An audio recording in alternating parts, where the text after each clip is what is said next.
बहुत समय पहले की बात है। एक नदी के किनारे सुनसान जगह पर एक साधु अपनी पत्नी के साथ रहता था। उन दोनों की कोई संतान नहीं थी। उनकी बड़ी इच्छा थी कि कम से कम एक संतान उनके यहाँ जरूर हो। एक दिन साधु जब तपस्या में लीन था, तभी एक चील ने अपने पंजे में फंसी एक चूहिया उसके ऊपर गिरा दी। साधु ने उस चूहिया को घर ले जाने का निश्चय किया, लेकिन उससे पहले उसने उसे एक लड़की में बदल दिया।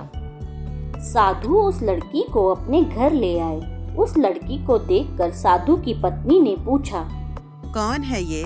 इसे कहाँ से ले आए? साधु ने अपनी पत्नी को पूरी बात बताई। उसकी पत्नी बहुत प्रसन्न हुई और वह बोली, तुमने उसे जीवन दिया है, इसलिए तुम ही उसके पिता हुए। इस तरह मैं भी इसकी माँ हुई। हमारे यहाँ कोई संतान नहीं थी, इसलिए भगवान ने उसे हमारे पास भेजा है। जल्द ही वह बच्ची एक सुंदर युवती बन गई। जब वह 16 साल की हुई तो साधु और उसकी पत्नी ने उसका विवाह करने का निश्चय किया। साधु ने सूर्य देवता का आह्वान किया। जब सूर्य देवता उसके सामने आए तो साधु ने उनसे उसकी बेटी से विवाह करने का अनुरोध किया। हालांकि लड़की को यह विचार अच्छा नहीं लगा और उसने कह दिया, क्षमा कीजिए, लेकिन मैं सूर्य देवता से विवाह नहीं कर सकती क्योंकि वे बहुत गर्म हैं। निराश साधु ने सूर्य देवता से कहा कि अब वे ही उसकी लड़की के लिए कोई सुयोग्य वर सुझाएं। सूर्य देवता ने कहा, बादलों के देवता से आपकी लड़की की जोड़ी सही बैठेगी, क्योंकि वे धूप की गर्मी से उसकी रक्षा कर सकते हैं। साधु ने अब बादल देवता से उसकी लड़की से विवाह करने का अनुरोध किया। इस बार भी लड़की ने विवाह से इनकार कर दिया और बोली, मैं इस काले व्यक्ति से विवाह नहीं करूंगी। इसके अलावा बादलों की गरज से मुझे डर भी लगता है। साधु फिर से उदास हो गया और उसने बादल देवता से अनुरोध किया कि वे ही कोई सुयोग्य वर सुझाएं। बादल देवता ने कहा, पवन देवता के साथ इसकी जोड़ी अच्छी रहेगी, क्योंकि वे आसानी से मुझे उड़ा सकते हैं। साधु ने अब पवन देवता से विवाह का अनुरोध किया।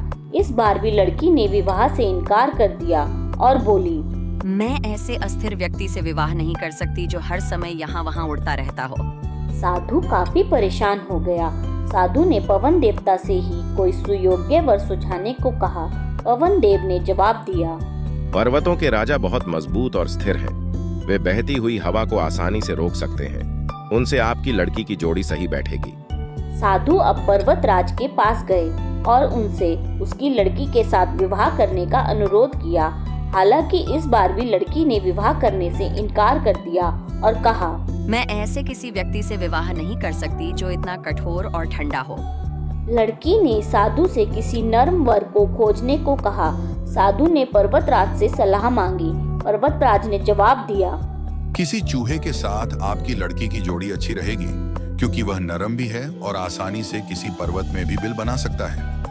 इस बार लड़की को वर पसंद आ गया। साधु काफी हैरान हुआ और बोला, भाग्य का खेल कितना निराला है। तुम मेरे पास एक चूहे के रूप में आई थी और मैंने तुम्हें एक लड़की का रूप दिया था। चूहे के रूप में जन्म लेने के कारण तुम्हारे भाग्य में किसी चूहे से ही विवाह करना लिखा था और वही हुआ। साधु ने फिर से प्रार्थना शुरू कर दी और लड़की को दोबारा चूहिया बना दिया।